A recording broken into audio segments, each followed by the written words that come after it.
Va ora in onda la rubrica Ozonoterapia a cura del dottor Leonardo Pentivolpe.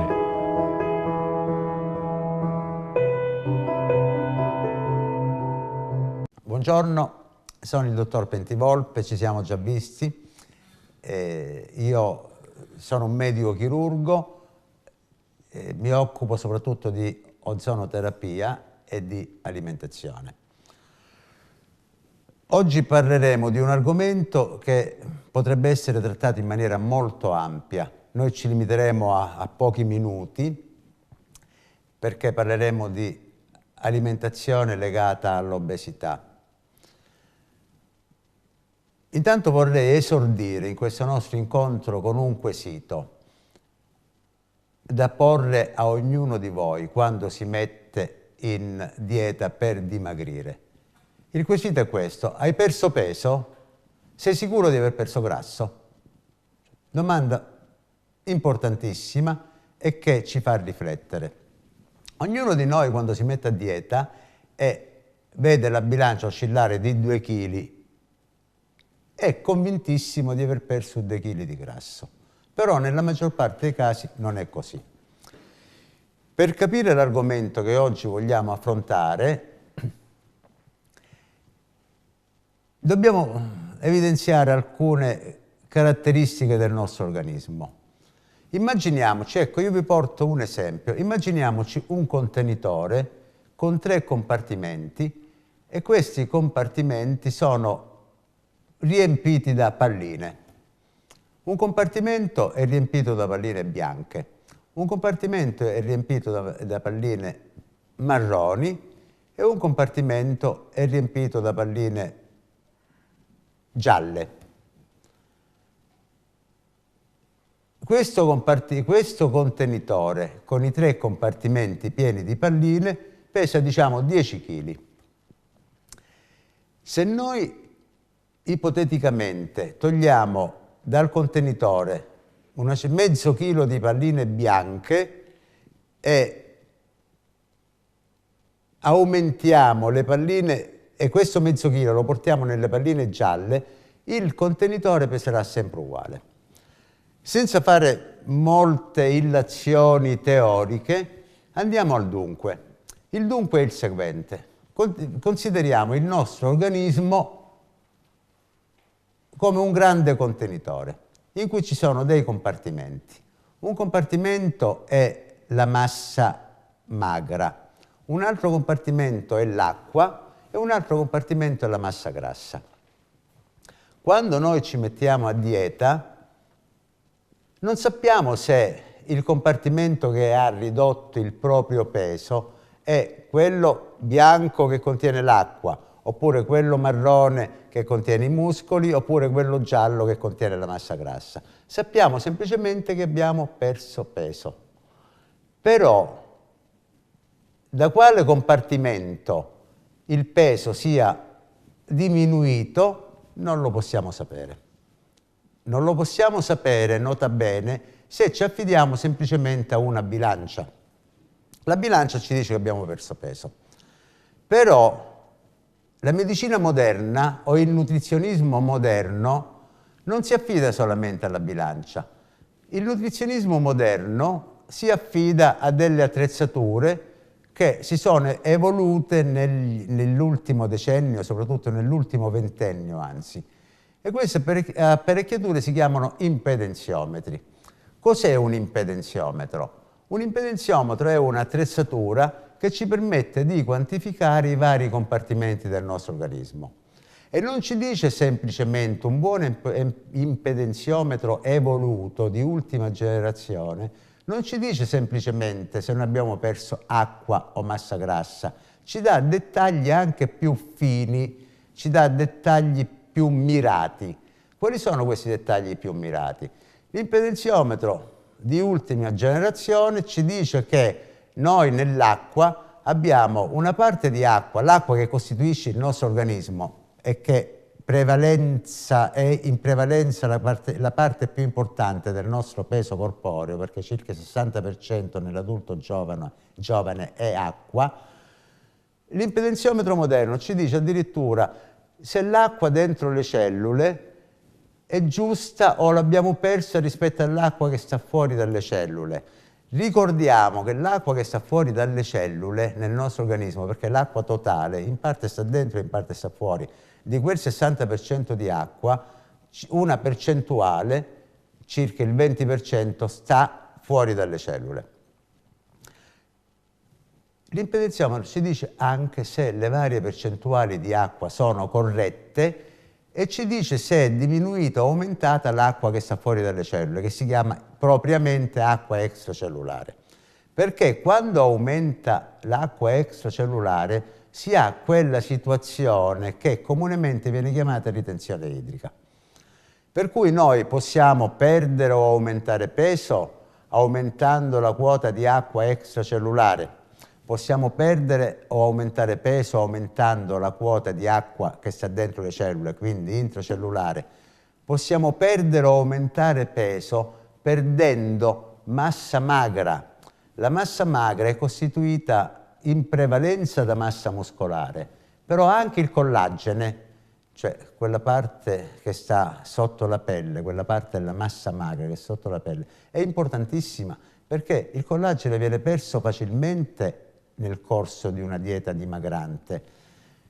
Per cui ci capita tante volte di vedere delle persone che hanno perso peso, magari hanno perso collagene, e li vediamo più rattrappiti in viso, per cui diciamo, oddio, guarda, quello è dimagrito ma è invecchiato. Per cui dobbiamo meditare molto su quella che è la perdita del peso, cioè di quale compartimento va a discapito la perdita del peso. Perché le diete mal condotte o le diete self, le diete fai da te, senza l'aiuto di un impedenziometro, fra l'altro, che è uno strumento medico, possono portare come conseguenza la perdita di acqua e di massa magra.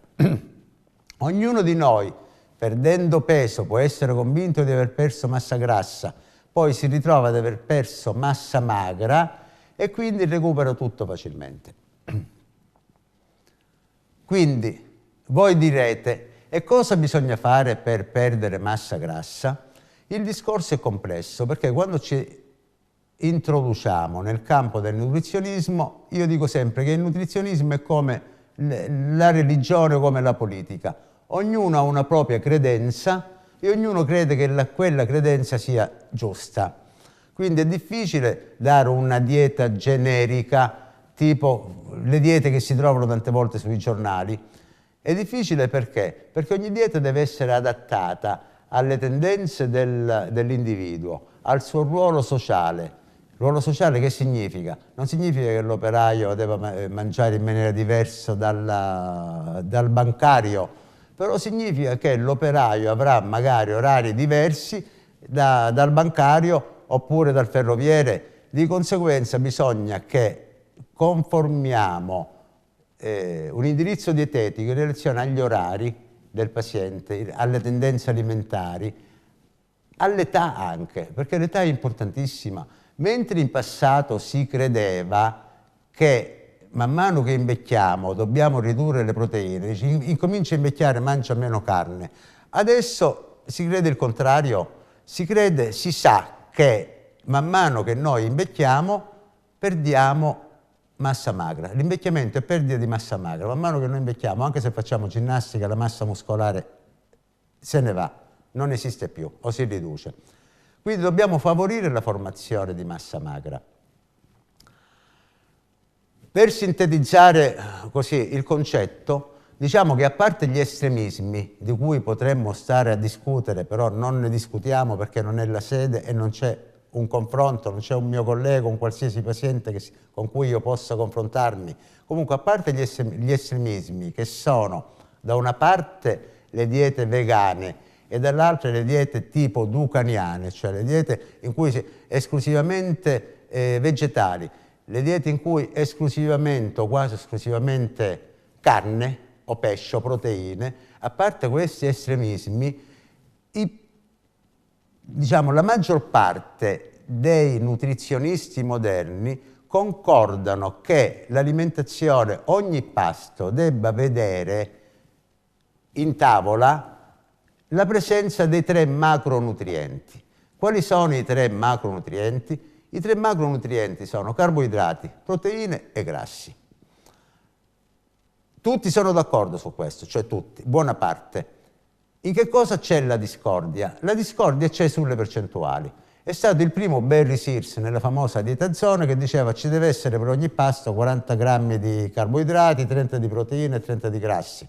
Il Ministero della Salute italiana dice no, bisogna che ci siano 50-55 grammi di carboidrati, 25 di grassi e 15 di proteine. Quindi le discordie sono sulle percentuali. Che però si necessiti dei 3 macronutrienti, questi sono quasi tutti d'accordo. Perché sono d'accordo quasi tutti? Perché ognuno di questi nutrienti ha un ruolo nell'organismo ed è bene che siano presenti per ogni pasto, incluse le merende, teoricamente. Non è detto con questo che quando parliamo di mangiare proteine bisogna sempre parlare di mangiare di proteine animali. Esistono le proteine vegetali, anche se ci sarebbe da discutere sulle caratteristiche delle proteine vegetali.